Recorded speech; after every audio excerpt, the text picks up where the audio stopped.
ഞാനൊരു ദിവസം മോനെയും കൊണ്ട് അവൻ്റെ സ്കൂളിലേക്ക് പോവുകയായിരുന്നു. അപ്പോൾ ഇങ്ങനെ ഞങ്ങൾ കാറിലാണ്. എതിരെ ഒരു ടിപ്പർ ലോറി വന്ന്, അപ്പോൾ ആ ടിപ്പർ ലോറിക്ക് സൈഡ് കൊടുത്ത സമയത്ത് ആ ടിപ്പർ ലോറിയുടെ പിറകിൽ ഒരു ബൈക്ക് ഉണ്ടായിരുന്നു. ആ ബൈക്ക് നമ്മുടെ കാറിലിടിച്ച് നല്ലോണം മുൻഭാഗമൊക്കെ ആകെ പൊട്ടി തകർന്ന് ആ കാറ് റോട്ടിലേക്ക് മറിഞ്ഞു വീണ് ബൈക്കിലുണ്ടായിരുന്നതൊരു അമ്മയും മോനുമായിരുന്നു. അമ്മ തെറിച്ച് വീണത് ആ ടിപ്പർ ലോറിയുടെ ടയറിൻ്റെ തൊട്ടടുത്തേക്കായിരുന്നു. ഭാഗ്യം കൊണ്ട് രക്ഷപ്പെട്ടു. പക്ഷെ തലയൊക്കെ പൊട്ടി നല്ലോണം ബ്ലീഡ് ചെയ്യുന്നുണ്ടായിരുന്നു. അങ്ങനെ അവരെ ആശുപത്രിയിലേക്കൊക്കെ കൊണ്ടുപോയി. സ്കൂളിലേക്കുള്ള യാത്ര ക്യാൻസൽ ചെയ്തിട്ട് ഞങ്ങൾ തിരിച്ചു പോരുകയാണ്. കാരണം കാറ് ശരിയാക്കണം. കാറ് ഓടിക്കാൻ പോലും പറ്റുന്നില്ല, അത്രയും ഇതായിട്ട്. അപ്പം എൻ്റെ മനസ്സിങ്ങനെ ഭയങ്കര വിഷമമായി. കാറൊക്കെ പോയല്ലോ, ഇനി അത് നന്നാക്കണം. അപ്പോൾ വേറെ എവിടെയെങ്കിലും പോകണമെങ്കിൽ ടാക്സി വിളിക്കണം, അങ്ങനെയൊക്കെ ആലോചിക്കുകയാണ്. ആ സമയത്ത് കാറിൻ്റെ പിറകിലെ സീറ്റിൽ നിന്ന് ഒരാളിങ്ങനെ കരയുന്നുണ്ട്. അപ്പം ഞാൻ നോക്കുമ്പോൾ മോനാണ്, അവൻ കരയുക.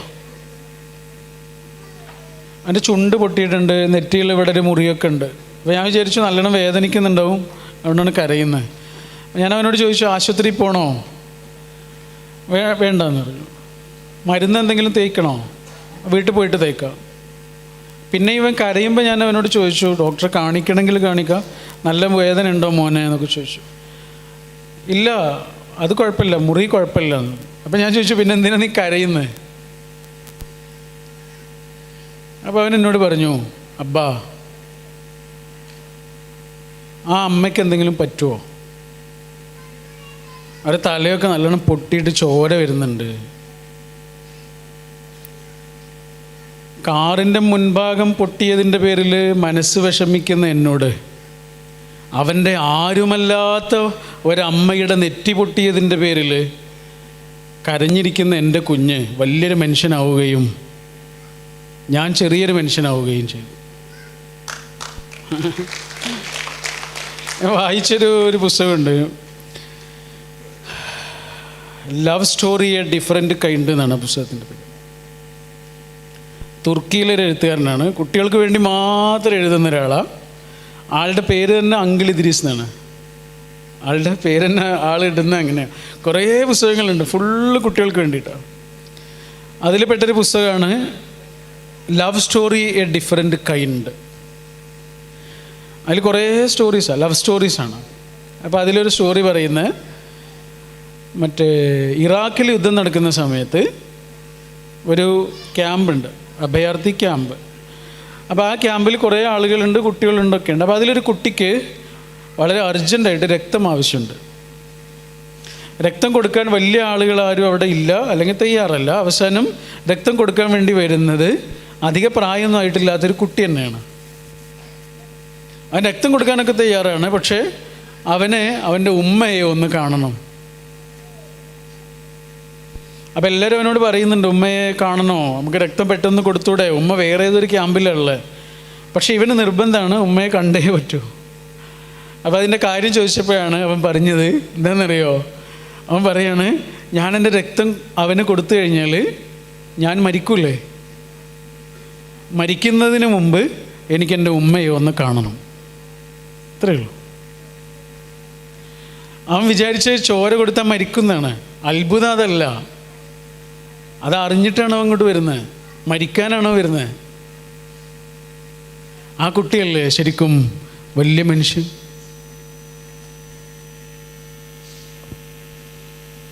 ഒരു ടീച്ചർ ഒരു ദിവസം ക്ലാസ്സിൽ കുട്ടികളോട് ചോദിക്കുകയാണ്, നിങ്ങൾക്ക് ഏറ്റവും ഗ്രാറ്റിറ്റ്യൂഡ് തോന്നുന്ന കാര്യം എന്താണ്, ഏറ്റവും നന്ദി തോന്നുന്ന കാര്യം എന്താണെന്ന് ചോദിച്ചു. എന്നിട്ട് അത് എഴുതാൻ പറഞ്ഞു. എല്ലാ കുട്ടികളും എന്തൊക്കെയോ എഴുതി. എല്ലാ കുട്ടികളും എഴുതിയിട്ട് ടീച്ചർക്ക് കാണിച്ചു കൊടുക്കുകയും ചെയ്തു. പക്ഷെ ഒരാൾ മാത്രം എഴുതി തീരുന്നില്ല. അപ്പോൾ ടീച്ചർ മെല്ലെ മൂപ്പരടുത്തേക്ക് ഇങ്ങനെ ചെല്ലുമ്പോൾ അവനിങ്ങനെ മറച്ച് പിടിക്കുന്നുണ്ട്. അങ്ങനെയൊക്കെ കഴിഞ്ഞിട്ട് അവനിങ്ങനെ മടക്കിയിട്ട് ടീച്ചറുടെ കയ്യിലേക്ക് കൊടുത്തു. പക്ഷെ ടീച്ചർ അത് പരസ്യമാക്കി. അവന് ഏറ്റവും ഗ്രാറ്റിറ്റ്യൂഡ് തോന്നുന്ന സംഗതി അവൻ എഴുതിയിട്ടുള്ളതല്ല, എഴുതിയിരിക്കുകയല്ല, അവൻ വരച്ചിരിക്കുകയാണ്. എന്താ വരച്ചതെന്നറിയോ? ഒരു കൈയാണ് വരച്ചത്, കൈ. അപ്പോൾ ടീച്ചർ കുട്ടികൾക്ക് ഇങ്ങനെ കാണിച്ചു കൊടുത്തിട്ട് ചോദിച്ചത് എന്തായിരിക്കും, നവീൻ എന്തായിരിക്കും ഉദ്ദേശിച്ചത്? അപ്പോൾ കുട്ടികളൊക്കെ പറഞ്ഞു അവന് കൈ ഉണ്ടായതുകൊണ്ടായിരിക്കും, അല്ലെങ്കിൽ കൈ ദൈവം കൊടുത്തതുകൊണ്ടായിരിക്കും, അങ്ങനെയൊക്കെ പറഞ്ഞു. അവസാനം നവീനോട് തന്നെ ചോദിച്ചത് എന്താണ് സംഭവം, എന്താണ് നവീൻ ഉദ്ദേശിച്ചത് എന്ന് ചോദിച്ചു. അപ്പോൾ അവൻ പറയാണ് ഇതെൻ്റെ കൈയല്ല, ടീച്ചറുടെ കൈയാണ്. ഇന്നലെ നമ്മൾ പാർക്കിലേക്ക് പോയ സമയത്ത് ഞാൻ അവിടെ നിന്ന് വീണില്ലേ, ആ മുകളിൽ നിന്ന് വീണില്ലേ, ആ സമയത്ത് ടീച്ചറല്ലേ ഓടി വന്നിട്ട് എന്നെ പിടിച്ച്. ടീച്ചറെങ്ങാനും പിടിച്ചിട്ടില്ലായിരുന്നെങ്കിൽ ഞാൻ താഴെ വീഴും, എൻ്റെ തലയൊക്കെ പൊട്ടും. അതുകൊണ്ട് എനിക്ക് ഇപ്പോൾ ഏറ്റവും ഗ്രാറ്റിറ്റ്യൂഡ് തോന്നുന്നത് ഈ കയ്യിനോടാണ്. കെട്ടിപ്പിടിച്ച് കരയാനല്ലാതെ ആ സ്നേഹത്തിന് അപ്പോൾ വേറൊന്നിനും കഴിഞ്ഞില്ല. കുട്ടികളാണ് ശരിക്കും വലിയ മനുഷ്യന്മാർ. അതുകൊണ്ടാണ് ജിബ്രാൻ പറഞ്ഞത്, നിങ്ങളെപ്പോലെ കുട്ടികളെ ആക്കരുത്, കുട്ടികളെ നിങ്ങളെപ്പോലെ ആക്കരുത്, പറ്റുമെങ്കിൽ നിങ്ങൾ കുട്ടികളെ പോലെ ആവണം എന്ന്. എന്ത് രസമുള്ള വാക്ക അല്ലേ? നിങ്ങളെ പോലെ ആക്കരുത് കുട്ടികളെ. കാരണം നമുക്ക് തെറ്റു ശരി അറിയാം, നമ്മളത് രണ്ടും ചെയ്യുകയും ചെയ്യും. അവർക്ക് ശരി മാത്രം അറിയുന്ന ഒരു പ്രായത്തിൽ നിന്ന് ഇങ്ങനെ പതുക്കെ പതുക്കെ ശരിയും തെറ്റും അറിയാൻ തുടങ്ങുന്നതോടുകൂടി രണ്ടും ചെയ്യാൻ തുടങ്ങും. അതിന് നമ്മൾ പറയുന്ന പേരാണ് മുതിരുക എന്ന്. മുതിർന്ന ആളാവുക. ശരിക്കും മുതിർന്ന ആളാവുക എന്ന് പറയുന്നത് വലിയൊരു ട്രാപ്പിലേക്ക് നമ്മൾ ചെന്നിട്ട് തല വെച്ച് കൊടുക്കുക എന്നാണ്. അതുകൊണ്ടാണ് നമ്മൾ ഈ മുതിർന്ന സമയത്ത്, വലിയ ആൾക്കാരാവുന്ന സമയത്ത് നമ്മൾ മറക്കുന്ന ചില കാര്യങ്ങൾ ഓർമ്മിപ്പിക്കാൻ വേണ്ടി പടച്ചോൻ പറഞ്ഞയക്കുന്ന മാഷന്മാരാണ് ശരിക്കും കുട്ടികൾ. വലിയ ആൾക്കാരാകുമ്പോൾ നമുക്ക് നഷ്ടപ്പെടുന്ന ചിലതിനെ ഓർമ്മിപ്പിക്കാൻ വേണ്ടിയിട്ട്, ശരിയല്ലേ, നമ്മൾക്ക് വേണ്ടി പറഞ്ഞയക്കുന്ന മാഷന്മാരാണ് ശരിക്കും കുട്ടികൾ. അതുകൊണ്ടാണ് ഓരോ കുട്ടിയുടെ ഉള്ളിൽ മീൻസ് ഓരോ മനുഷ്യൻ്റെ ഉള്ളിലും. ഒരു നാട്ടിൽ വന്നിട്ട് ആരോ ചോദിക്കുന്നുണ്ട്, ഈ നാട്ടിൽ മഹാന്മാരാരെങ്കിലും ജനിച്ചിട്ടുണ്ടോ എന്ന്. ഒരാളോട് ചോദിക്കുകയാണ്, ഈ നാട്ടിൽ മഹാന്മാരാരെങ്കിലും ജനിച്ചിട്ടുണ്ടോ? അയാൾ പറഞ്ഞു, ഇവിടെ കുട്ടികൾ മാത്രമേ ജനിക്കലുള്ളൂ എന്ന്. ഇവിടെ മഹാന്മാർ ജനിക്കില്ല, കുട്ടികൾ മാത്രമേ ജനിക്കുള്ളൂ. കുട്ടി ആയതിനു ശേഷമാണ് പിന്നെ എന്തെങ്കിലും കാണും. അപ്പോൾ ഓരോ മനുഷ്യൻ്റെ ഉള്ളിലും പഠിച്ചവന് ഓരോ തരത്തിലുള്ള മീനിങ് ആണ് കൊടുക്കുക. ഇത് മനുഷ്യനെ കുറിച്ചുള്ള ഏറ്റവും വലിയ അറിവാണ്. അപ്പം തർക്കങ്ങളുണ്ടാവില്ല, നമ്മളെപ്പോലെ മറ്റൊരാളെ ആക്കാൻ ശ്രമിക്കില്ല. തർക്കങ്ങളും ബഹളങ്ങളും അകൽച്ചകളും ഒക്കെ കുറയും ശരിക്കും മനുഷ്യനെ ഒരാൾ തിരിച്ചറിയാൻ തുടങ്ങിയ. ഖുർആനിൽ പറയുന്നുണ്ട്, വമാ യസാലൂന മുഖ്തലിഫീൻ. ഏറ്റവും ഇഷ്ടപ്പെട്ട വാക്കുകളിൽ ഒന്നാണ് ഖുർആനിൽ. വല്ലാത്തൊരു വാക്കാണ് വമാ യസാലൂന മുഖ്തലിഫീൻ എന്ന് പറഞ്ഞാൽ ഒരാളും വേറൊരാളെ പോലെ ആകൂലെന്ന്, നിങ്ങളാക്കാൻ ശ്രമിക്കണ്ട എന്നാണ് പറയുന്നത്. ഇപ്പോൾ ഒരു വീട്ടിൽ തന്നെ 3-4 മക്കളുണ്ടെങ്കിൽ ആ 3 ആളുകൾക്കും 3 ടേസ്റ്റ് ആയിരിക്കും. എല്ലാ കാര്യത്തിലും, രുചിയുടെ കാര്യത്തിലും അഭിരുചിയുടെ കാര്യത്തിലും, ചങ്ങാതിമാരുടെ കാര്യത്തിലും, വിഷയങ്ങളുടെ കാര്യത്തിലും, സിനിമകളുടെ കാര്യത്തിലും, പാട്ടിൻ്റെ കാര്യത്തിലും, ഭക്ഷണത്തിൻ്റെ കാര്യത്തിലും, എന്തൊക്കെ മനുഷ്യന് ഇൻട്രസ്റ്റ് ഉണ്ടോ അതിലൊക്കെ വ്യത്യാസങ്ങളായിരിക്കും. അതെന്തുകൊണ്ടാണ്? ഇപ്പം എനിക്കൊരു ഇക്കാക്കുണ്ടെങ്കിൽ ആ ഇക്കാക്കയുടെ ടേസ്റ്റും എൻ്റെ ടേസ്റ്റും തമ്മിൽ എൻ്റെ ഡിഫറെൻ്റ് ആയിരിക്കും പല കാര്യങ്ങളിലും. അതെന്തുകൊണ്ടാണ്? എനിക്ക് ചെയ്യാനുള്ള കാര്യത്തിന് വേണ്ടിയല്ല അയാൾ വന്നിട്ടുള്ളത്. അയാൾക്ക് ഈ ലോകത്ത് വേറൊരു കാര്യം ചെയ്യാനുള്ളത്. രണ്ടാൾക്ക് ഒന്നാണ് ചെയ്യാനുള്ളതെങ്കിലും ഒരാൾ വന്നാൽ പോരെ, 2 ആൾ വരേണ്ട കാര്യമില്ലല്ലോ. ഞാൻ പറയണ മനസ്സിലാവണില്ലേ? തർക്കങ്ങൾ ഉണ്ടാവില്ല, കമ്പയർ ചെയ്യൂല മനുഷ്യന്മാരെ. ഓരോ ആൾക്കും ഓരോ മീനിങ്ങാ. ആ മീനിങ്ങിന് വേണ്ടിയിട്ടാണ് അയാൾ വന്നത്. എല്ലാവർക്കും സയൻസ് ഇഷ്ടമില്ലാത്ത എന്തുകൊണ്ടാ? എല്ലാവർക്കും മാത്സ് ഇഷ്ടമില്ലാത്ത എന്തുകൊണ്ടാ? ക്രിസ്ത്യാനോ റൊണാൾഡോ എന്ന് പറഞ്ഞാൽ വലിയൊരു കളിക്കാരനുണ്ട്, ലോകത്തിലെ ഏറ്റവും നമ്പർ 1, 2 എന്നൊക്കെ പറയാവുന്ന ഫുട്ബോളറാണ് ഇപ്പം നിലവിൽ. ഓൾ ടൈം ലെജൻഡറി ഉള്ള ആളാണ്. അയാളോടൊരു ഇൻ്റർവ്യൂവിൽ ചോദിക്കുന്നുണ്ട്, സ്കൂൾ പഠിക്കണ കാലത്ത് സയൻസിലൊക്കെ എങ്ങനെയായിരുന്നു കണ്ടിട്ടുണ്ടോ? ഇൻ്റർവ്യൂ കണ്ടിട്ടുണ്ടോ? സയൻസിലൊക്കെ എങ്ങനെയായിരുന്നു സ്കൂളിൽ പഠിക്കുമ്പോഴേ? അപ്പോൾ ഇയാൾ ചോദിക്കണത് എന്താ പറയുക? സയൻസോ അതെന്താ സാധനം എന്നാണ് ഇയാൾ ചോദിക്കണത്. സയൻസ് അതെന്താണ് സാധനം? തമാശയായിരിക്കും ചിലപ്പോൾ, പക്ഷേ അയാൾ ആറ്റിറ്റ്യൂഡ് അതിൻ്റെ അകത്തുണ്ട്. അയാൾക്ക് ഒരു താല്പര്യം ഉണ്ടാവില്ല അതിൽ. കാരണം അയാൾക്ക് അതിൽ താല്പര്യം ഉണ്ടാവേണ്ട കാര്യമില്ല. അയാൾ ഈ ലോകത്തേക്ക് വന്നത് അതിനല്ല. ഇപ്പോൾ ഒരു കുട്ടി ഇവിടെ വന്നിട്ട് നന്നായിട്ട് പാട്ട് പാടുന്നു, എത്ര വിചാരിച്ചാലും നമ്മളെ കൊണ്ട് പാടാൻ കഴിയില്ല. അങ്ങനെ പാടാൻ കഴിയുന്നില്ലല്ലോ എന്നുള്ള സങ്കടം വേണോ? വേണ്ട. ആ കുട്ടിയോട് അസൂയ വേണോ? അതും വേണ്ട. പിന്നെ എന്താണ് വേണ്ടത്? ഞാൻ ഈ ലോകത്തേക്ക് വന്നത് പാട്ട് പാടാനല്ല എന്ന് ഞാൻ തിരിച്ചറിയലാണ് പ്രധാനം. ഞാൻ വന്നത് വേറൊരു കാര്യത്തിനാണ്. അതാണ് എൻ്റെ ട്രാക്ക്. ഞാൻ ആ ട്രാക്കിൽ പോയാൽ മതി. അങ്ങനെ ആകുമ്പോഴേ ആ കുട്ടിക്ക് വേണ്ടി മനസ്സ് നിറഞ്ഞ് ഞാൻ കൈയടിക്കും. കാരണം അവൾ വന്നത് അവളുടെ ട്രാക്കിൽ പോകാനും ഞാൻ വന്നത് എൻ്റെ ട്രാക്കിൽ പോകാനുമാണ്. ഇതിനെ സമ്മതിക്കുക എന്നുള്ളതാണ് വേറൊരു മനുഷ്യന് നമ്മൾ കൊടുക്കാവുന്ന ഏറ്റവും വലിയ കാര്യം. ഒരു പുസ്തകമുണ്ട്, ഭയങ്കര രസമുള്ളൊരു ബുക്കാണ്. ആ പുസ്തകത്തിൻ്റെ പേര് ഇങ്ങനെയാണ്, മാൻസ് സെർച്ച് ഫോർ മീനിങ് എന്നാണ്. വായിച്ച ആരെങ്കിലും ഉണ്ടോ? കേട്ട ആരെങ്കിലും ഉണ്ടോ? ഇല്ലല്ലേ? പറ്റുമെങ്കിൽ എങ്ങനെയെങ്കിലും വായിക്കണേ. അത്രയും മനോഹരമാണ്. അങ്ങനെ ഒരു പുസ്തകം പിന്നെ ഉണ്ടായിട്ടില്ല. കാരണം വെറുതെ റൂമിലിരുന്ന് എഴുതിയതല്ല. ഒരാളെ എഴുത്തുകാരനൊന്നല്ല, അയാൾ മറ്റേ ഏതാണ്, ന്യൂറോ സർജനാണ്. ഈ അടുത്ത് മരിച്ച 90s മരിച്ച ഒരാളാണ്. പുള്ളി ഹിറ്റ്ലറിൻ്റെ കോൺസെൻട്രേഷൻ ക്യാമ്പിലൊക്കെ കുടുങ്ങിപ്പോയി, ജൂതനായിരുന്നു. അങ്ങനെ ഇയാൾക്ക് വളരെ ഇഷ്ടപ്പെട്ട കുറേ ആളുകളെ ഹിറ്റ്ലർ കൊന്നു കളഞ്ഞു. ഇയാൾ മാത്രം തനിച്ചാവുകയാണ്. അങ്ങനെ ഇയാൾ സൂയിസൈഡ് ചെയ്യാൻ വേണ്ടി തീരുമാനിക്കുകയാണ്. ഇയാൾ ഷേവ് ചെയ്യാൻ വേണ്ടി കൊണ്ടുവന്ന് വെച്ചൊരു ബ്ലേഡ് ഉണ്ടായിരുന്നു, അവിടെ എവിടെയോ കാണാനില്ല, ഇരുട്ടാണ്, തടവറയാണല്ലോ, അപ്പോൾ ഇരുട്ടാണ്. അപ്പോൾ ഇയാൾ അവിടെ കണ്ട ഒരു ജനലുണ്ട് ഇങ്ങനെ മുകളിൽ, എന്തിലോ കയറിയിട്ട് ആ ജനാല ഇങ്ങനെ തള്ളി തുറന്ന്, അപ്പോൾ മുറിയിലേക്ക് വെളിച്ചം വന്നു. പിന്നെ അയാൾ ആ ജനാലയിലൂടെ ഒന്ന് പുറത്തേക്ക് നോക്കി, അപ്പോൾ മുറിയിലേക്കും വെളിച്ചം വന്നു. നേരത്തെ വന്നത് മുറിയിലേക്കാണ്, ഇപ്പോൾ വന്നത് മുറിവിലേക്കാണ്. അതാണ് വ്യത്യാസം. ആ ഒറ്റ നോട്ടമാണ് അയാളെ ജീവിതാകം മാറ്റി. ആ നോട്ടല്ലേ ജീവിതം മാറ്റി. കാരണം അങ്ങനെ നോക്കി വെറുതെ ഒന്ന് ഭൂമിയോട് യാത്ര ചോദിക്കുന്നത് പോലെ നോക്കിയതാ. പോവുകയാണല്ലോ, ആത്മഹത്യ ചെയ്യണമല്ലോ, അടുത്ത നിമിഷം ആത്മഹത്യ ചെയ്യാൻ പോകുന്ന ആളാണ്. അപ്പോൾ ഇന്ന് ഭൂമിയെ വെറുതെ ഒന്ന് നോക്കിയതാ. പക്ഷെ നോക്കിയപ്പോഴേ അവിടെ നിറച്ചു പൂക്കൾ. കുറച്ച് ദിവസം മുമ്പ് നോക്കുമ്പോൾ നിറയെ ഇങ്ങനെ വരണ്ട് ഉണങ്ങി കിടക്കുകയാണ്. യൂറോപ്പാണല്ലോ, പെട്ടെന്ന് സീസൺ മാറുമല്ലോ. ഇപ്പം നോക്കുമ്പോഴോ ആകെ പൂക്കൾ.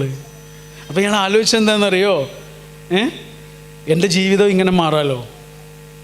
കുറച്ച് ദിവസം മുമ്പ് നോക്കുമ്പോൾ ഉണങ്ങി കിടക്കുന്ന സ്ഥലമാണ്, ഗ്രീഷ്മമാണ്, വേനലാണ്. ഇപ്പോഴോ വസന്തമാണ്.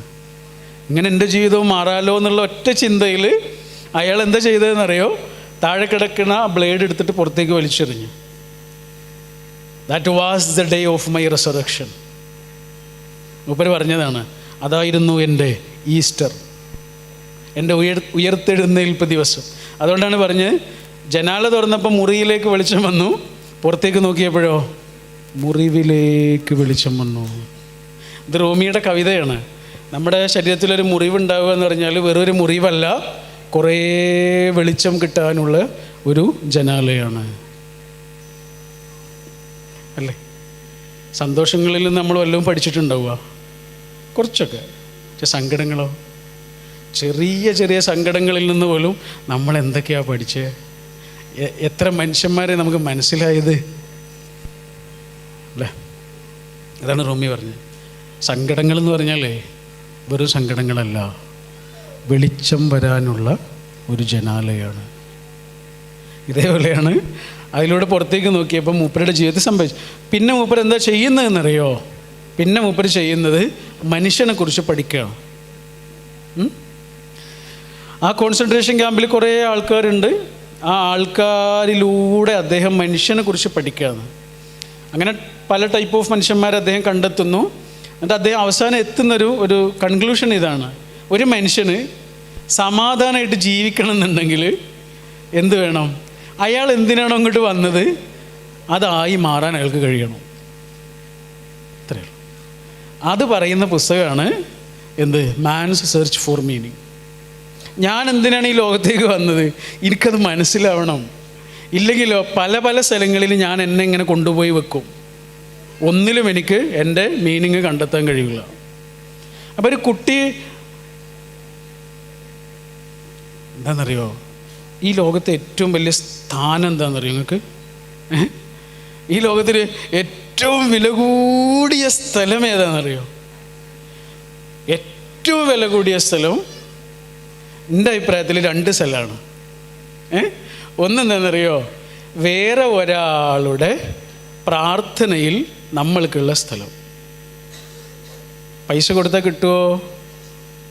വേറൊരാളുടെ ആത്മാർത്ഥമായ പ്രാർത്ഥനയിൽ നമ്മൾക്കുള്ള സ്ഥലം. പിന്നൊരു സ്ഥലം ഏതാണെന്നറിയോ? ഒരു കുട്ടിയുടെ മനസ്സിൽ നമ്മൾക്കുള്ള സ്ഥാനം. നമ്മൾ പറയുന്ന ഒരു കാര്യം അതിന് വാല്യൂ ചെയ്യുന്ന ഒരു കുട്ടി ഈ ലോകത്തുണ്ട് എങ്കിൽ ഈ ഭൂമിയിൽ കിട്ടാവുന്ന ഏറ്റവും വലിയ സ്ഥലമാണത്. കാരണം അത്രയും വലിയൊരു സ്ഥാനമാണത്, പ്രിവിലേജാണത്. അവർ പാരൻ്റ് ആവുക എന്ന് പറഞ്ഞാലുള്ളൊരു ഭയങ്കര ഒരു സംഭവം ആലോചിച്ച് നോക്കുമോ നിങ്ങൾ? എന്താണ്? ഒരു ചെറിയ കുഞ്ഞാകുമ്പോൾ തുടങ്ങേണ്ടതാണ് അല്ലേ? ഒരു സമയം കഴിഞ്ഞാൽ പിന്നെ നമ്മളെ കയ്യിൽ കിട്ടില്ല. അയാളൊരു ഇൻഡിവിജ്വലായിട്ട് മാറും. അയാൾക്ക് അയാളുടേതായ ഇഷ്ടങ്ങളുണ്ടാവും, അയാൾക്ക് അയാളുടേതായ തീരുമാനങ്ങളുണ്ടാവും. അയാൾ പോയി പിന്നെ അയാൾ ഇൻഡിവിജ്വലായി. നമ്മൾ കുട്ടിയാണെന്നൊക്കെ നമ്മൾ പറയുമെങ്കിലും അയാൾ ഇൻഡിവിജ്വലായി. ശരി, കുഞ്ഞിനെ കുറിച്ചാണ് ഞാൻ പറയണത്. ഒരു ചെറിയ കുഞ്ഞില്ലേ, ആ കുഞ്ഞ് നമ്മൾ പറഞ്ഞു കൊടുക്കുന്ന കാര്യങ്ങൾക്ക് ആ കുഞ്ഞ് വാല്യൂ ചെയ്യുന്നുണ്ട് എങ്കിൽ, അങ്ങനെ ഒരു സ്ഥാനം നമുക്കുണ്ട് എങ്കിൽ അത് ഭയങ്കര സംഭവമായിരിക്കും. അങ്ങനെ പുള്ളി ആ പുസ്തകം എഴുതിയിട്ട് ആ പുസ്തകത്തിലൂടെ എത്തിച്ചേർന്നൊരു കാര്യം ഇതാണ്: ഒരു മനുഷ്യന് ഈ ലോകത്ത് എന്തിനാണോ വന്നത് അത് അയാൾ തിരിച്ചറിയുക എന്നുള്ളതും അയാൾക്കതായി മാറാനുള്ള അവസരം ഉണ്ടാവുക എന്നുള്ളതുമാണ് കിട്ടാവുന്ന ഏറ്റവും വലിയ സംഗതി. ഈ ഭൂമിയിൽ കിട്ടാവുന്ന ഏറ്റവും വലിയ സംഗതി. പലപ്പോഴും അതായി മാറുന്നതിന് തടസ്സമായി നിൽക്കാറുള്ളത് ആരാണ്? പാരൻസാണ്. ഇപ്പം ഞാൻ ഈ പ്രോഗ്രാമിലേക്ക് വരുന്നതിന് മുമ്പ് വേറൊരു പ്രോഗ്രാമിൽ പോയിരുന്നു. അവിടെ ഒരു പ്രോഗ്രാം കഴിഞ്ഞിട്ടൊരു 1, 2, 4, 5 കുട്ടികൾ നമ്മളെടുത്ത് വന്നു. എന്നിട്ട് ആ 5 കുട്ടികളും പറയണത് ആ കുട്ടിക്ക് ഒട്ടും ഇഷ്ടമില്ലാത്തൊരു കാര്യമാണ് ആ കുട്ടിയെ കൊണ്ട് ചെയ്യിച്ചുകൊണ്ടിരിക്കുന്നത്. ഒട്ടും ഇഷ്ടമില്ലാത്തൊരു കാര്യം ആ കുട്ടി അതിനുവേണ്ടി നിർബന്ധിക്കപ്പെടുകയാണ്. നിങ്ങൾ ആലോചിച്ചു നോക്കുക, ആ കുട്ടിക്ക് എന്തെങ്കിലും അതിൽ ഹാപ്പിനെസ് കണ്ടെത്താൻ കഴിയുമോ? മനുഷ്യന് ഏറ്റവും വില കൂടിയ സംഭവം എന്താ? ഹാപ്പിനെസ്സാണ്, പീസാണ്, ഉള്ളിൽ അനുഭവിക്കുന്നൊരു സമാധാനമാണ്. അതിനെന്ത് വേണം? എനിക്ക് ഞാനാകാൻ പറ്റണം, എനിക്ക് ഞാനായിത്തീരാനും പറ്റണം. അതാണ് അതിന് മക്കളെ അനുവദിക്കുക എന്നുള്ളതാണ് ആ കുട്ടികളോട് ചെയ്യാവുന്ന ഏറ്റവും വലിയ കാര്യം. അതിനെന്ത് വേണം? ഇന്നിപ്പോൾ അതൊക്കെ തിരിച്ചറിയാനൊക്കെ ഉള്ള മാർഗ്ഗം ഒരുപാട്. ഒരു കുട്ടിയുടെ ടേസ്റ്റ് എന്താണ്, ആ കുട്ടിയുടെ ഓരോ കുട്ടിക്കുള്ള എന്താണ് പറയുക, കഴിവുകൾ എന്താണ്, അയാളെ ഇൻട്രസ്റ്റ് എന്താണ്, അയാൾ ഏത് മേഖലയിൽ ശോഭിക്കാൻ സാധ്യതയുള്ള ആളാണ്, ഇതൊക്കെ നേരത്തെ തിരിച്ചറിയാനുള്ള മാർഗ്ഗങ്ങളൊക്കെ ഉള്ളൊരു കാലമാണ്. അപ്പോൾ നമ്മളെ മക്കൾക്ക് ഏറ്റവും പ്രാധാന്യം കൊടുക്കേണ്ടത് അവരുടെ ഉള്ളിൽ അനുഭവിക്കുന്നൊരു സമാധാനത്തിനാണ്. അവർ കാലാകാലം അതനുഭവിക്കട്ടെ. അതിനവരെന്താണോ ആയിത്തീരേണ്ടത് അതായിത്തീരട്ടെ. എനിക്ക് തോന്നുന്നു ഇവിടെ അതാണ് ചെയ്തുകൊണ്ടിരിക്കുന്നത്. നിങ്ങളുടെ കയ്യിലേക്ക് കിട്ടുന്നത് ഒരു ഇൻഡിവിജ്വലിനെയാണ് അല്ലേ? ഇപ്പം നമ്മുടെ കുട്ടിയെടുക്കും, ഇപ്പോൾ ആൾ നമ്മുടെ കുട്ടിയാണ്. പക്ഷേ അയാൾ നമ്മളെ കുട്ടി മാത്രമല്ലല്ലോ, അയാൾ ഏതോ ഒരാളുടെ ഇണയോ തുണയോ ആണ്, ഏതോ മക്കളുടെ രക്ഷിതാവാകേണ്ട ആളാണ്, എത്രയോ ആൾക്കാരുടെ സുഹൃത്താവേണ്ട ആളാണ്, എത്രയോ മനുഷ്യരെ പരിചയപ്പെടേണ്ട ആളാണ്, ജീവിതത്തിൽ ഏതൊക്കെയോ മേഖലയിൽ എത്തേണ്ട ഒരാളാണ് നമ്മളിങ്ങനെ മോൾഡ് ചെയ്തുകൊണ്ടിരിക്കുന്നത്. അതാണ് ഈ പുസ്തകവും പറയണത്. മാൻ സെർച്ച് ഫോർ മീനിങ് എന്നുള്ള പുസ്തകത്തിൽ പറയുന്നത് ഇതാണ്.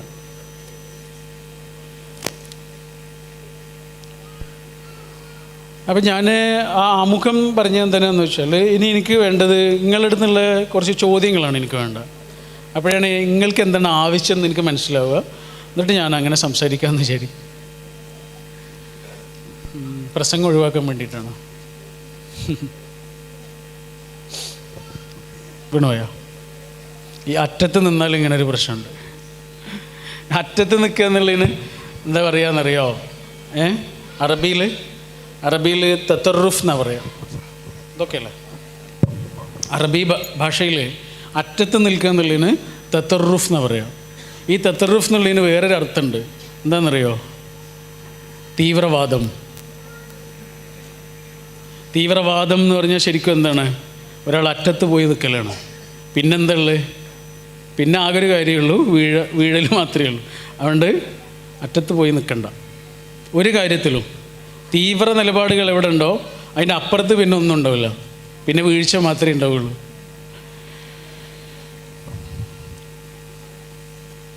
നിങ്ങളെന്തെങ്കിലും ചോദിക്കോ? ഇങ്ങനെ പോരെ? ഹലോ, പല മാതാപിതാക്കളുടെയും പ്രശ്നമാണ് കുട്ടികൾ അനുസരിക്കുന്നില്ല, അവർ മൊബൈലിന് അഡിക്റ്റാണ്, അവർക്ക് ഭക്ഷണം കഴിക്കണമെങ്കിൽ മൊബൈൽ കിട്ടണം. ഇത്തരത്തിലുള്ള നമ്മൾ നോർമൽ കേൾക്കുന്നതാണ്. അപ്പോൾ സാറിന് ഇത്രയും കൂടുതൽ പേരൻസിന് ചോദിക്കേണ്ട ചോദ്യം ഒരു പക്ഷേ ആവാം, പക്ഷേ അതിനൊരു കറക്റ്റായിട്ടുള്ളൊരു മറുപടി നമ്മളെല്ലാവരും പ്രതീക്ഷിക്കുന്നുണ്ട്. Thank you. ഈ കുറച്ച് ദിവസങ്ങൾക്ക് മുമ്പ് ഒരു സ്ഥലത്ത് പോയതായിരുന്നു, ഒരു കാര്യത്തിന് പോയതായിരുന്നു, ഒരു പ്രോഗ്രാമിൽ. അങ്ങനെ ഇതേപോലെ പരിപാടിയൊക്കെ കഴിഞ്ഞിട്ട് പുറത്തിറങ്ങിയ സമയത്ത് അവിടെ നല്ല കാർപ്പറ്റ് വിരിച്ചൊരു സ്ഥലമുണ്ട്. ആ സ്ഥലത്തൂടെ ഇങ്ങനെ നടന്നു പോകുമ്പോൾ അതിൻ്റെ ഒരു സൈഡിൽ ചവിട്ടിയ സമയത്ത് അവിടെ വലിയൊരു കുഴിയാണ്. ആ കുഴിയിൽ കാല് കുടുങ്ങിപ്പോയി. അതിൽ ഇവർ ഓടി വന്നിട്ട് പറഞ്ഞു, അയ്യോ അവിടെ ഒരു കുഴി ഉണ്ടായിരുന്നു, ഞങ്ങൾക്കൊക്കെ അത് പരിചയമുള്ളതാ, അറിയാതെ സാറ് ചവിട്ടിപ്പോയല്ലേ എന്നൊക്കെ പറഞ്ഞു. ഞാനെന്തായാലും ആ കുഴിയിൽ വീണുപോയി. മുകളിൽ കണ്ടാൽ എന്താണ്? മുകളിൽ കണ്ടാൽ കാർപ്പറ്റ്, പക്ഷെ അടിയിലോ കുഴിയും. എനിക്കിവിടെ ഇരിക്കണ മുഴുവൻ രക്ഷിതാക്കളോടും പറയാനുള്ളത് ഈ ഒരു കുഴിയെക്കുറിച്ചാണ്.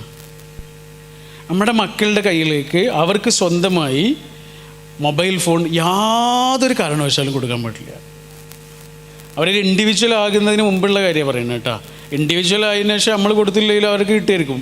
അതിനെക്കുറിച്ചല്ല, നമ്മുടെ എന്താണ് നേരത്തെ പറഞ്ഞാൽ നമ്മൾ പറഞ്ഞു കൊടുക്കുന്നതിന് വാല്യൂ ഉണ്ടാകുന്നൊരു പ്രായമുണ്ടല്ലോ, ആ പ്രായത്തിലുള്ള കുട്ടിക്ക് ഒരു കാരണവശാലും ഗെയിമൊക്കെ കളിക്കാൻ വേണ്ടി നമ്മുടെ ഫോൺ കുറച്ച് നേരം കൊടുക്കുന്നത് പോലെയല്ല, അവരുടേത് എന്ന് പറഞ്ഞിട്ടൊരു ഫോൺ കൊടുക്കലുണ്ടല്ലോ, അത് അവൻ്റെ ടാബാണ് എന്നൊക്കെ പറയുന്നത്. തീർത്തും അപകടകരമായൊരു കാര്യമായിരിക്കും. ആ കുട്ടിയോട് ചെയ്യാവുന്ന ഏറ്റവും വലിയ ക്രൂരതയായിരിക്കും അത്. കാരണം കുട്ടി കാർപ്പറ്റാന്ന് വിചാരിച്ചിട്ടാണ് നടക്കുക, പക്ഷേ ആ കുട്ടിക്ക് കാർപ്പറ്റെന്ന് തെറ്റിദ്ധരിപ്പിക്കുന്ന പലതരത്തിലുള്ള സ്ഥലങ്ങളിലും കുഴികൾ ഒരുക്കി വെച്ച് കാത്തിരിക്കുന്ന വലിയൊരു നെറ്റ്വർക്ക് ഉണ്ട്. അത്രയും നെറ്റ്വർക്കുള്ള ഒരു സംഭവമാണ് ഈ കുട്ടിക്ക് നമ്മൾ ആ കുട്ടിയുടെ കയ്യിലേക്ക് കൊടുക്കുന്നത്. ഒരു കാരണവശാലും സ്വന്തം എന്ന് പറഞ്ഞിട്ട് ആ കുട്ടിക്ക് എല്ലാ സമയത്തും ഉപയോഗിക്കാവുന്ന വിധത്തിൽ ഫോണ് കൊടുക്കരുത്. നമ്മൾ കോവിഡിൻ്റെ ഒക്കെ സമയത്ത് സ്വാഭാവികമായിട്ടും അങ്ങനെ ആയിപ്പോയിരുന്നല്ലോ. കുട്ടികളുടെ ടാബ്, കുട്ടികളുടെ ഫോൺ എന്നൊക്കെ പറഞ്ഞ് നമ്മളും അങ്ങനെ വാങ്ങിക്കൊടുത്തിരുന്നു. അപ്പോൾ നമുക്കിങ്ങനെ കൃത്യമായി മനസ്സിലായി മോൻ്റെ പെരുമാറ്റത്തിലും സ്വഭാവത്തിലും അവനിങ്ങനെ മാറുന്നത് ശരിക്കും മനസ്സിലായിരുന്നു. അവന് ഏറ്റവും ഇഷ്ടപ്പെട്ട ആൾ വീട്ടിലൊരു നമ്മുടെ ഉമ്മുമ്മയുണ്ട്, വല്യമ്മയാണ് അവൻ്റെ ഏറ്റവും വലിയ ഇഷ്ടമുള്ള ആൾ. വല്യമ്മയുടെ കൂടെ സമയം കളിച്ചും ഒക്കെ ചിലവഴിക്കുന്നതാണ് അവന് ഏറ്റവും ഇഷ്ടമുള്ള കാര്യം. അവനെ ഏറ്റവും കൂടുതൽ ഇങ്ങനെ ഡിറ്റാച്ച്ഡ് ആയത് വല്യമ്മയിൽ നിന്നായിരുന്നു. ഇത് നമ്മൾ തിരിച്ചറിയാൻ തുടങ്ങിയ ആ നിമിഷം അവൻ്റെ കയ്യിൽ നിന്ന് അത് വാങ്ങി വെക്കുന്നു. കുറച്ച് സങ്കടമൊക്കെ ഉണ്ടാവും, പക്ഷേ പിന്നെ അവന് മനസ്സിലാവും. പിന്നെ അവൻ തന്നെ നമ്മളോട് അവനെന്ന് പറഞ്ഞു, ഇനിയൊരു കുഞ്ഞുണ്ടാവുകയാണെങ്കിൽ ഒരു കാരണവശാലും ആ കുട്ടിക്ക് ഫോൺ കൊടുക്കാൻ ഞാൻ സമ്മതിക്കില്ല. ഓൻ നമ്മളോട് പറയണം, ഓൻ രക്ഷിതാവായി മാറി.